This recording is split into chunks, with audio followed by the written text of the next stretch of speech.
Support for the Palestinian cause has been a defining principle of Pakistan's foreign policy since our inception. Our founding father, Quaid-e-Azam Muhammad Ali Jinnah, was unrelenting in upholding the legitimate rights of the Palestinian people.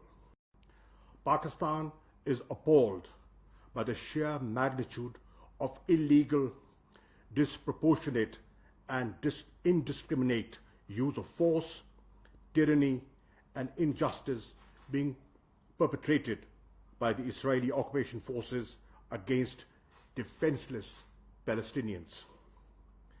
There are no words strong enough to condemn the systematic and barbaric crimes against the Palestinians. The deteriorating conditions in the occupied Palestinian territories due to the illegal practices of Israel, the colonial policies, and its continued aggression, siege, and collective punishment are sickening.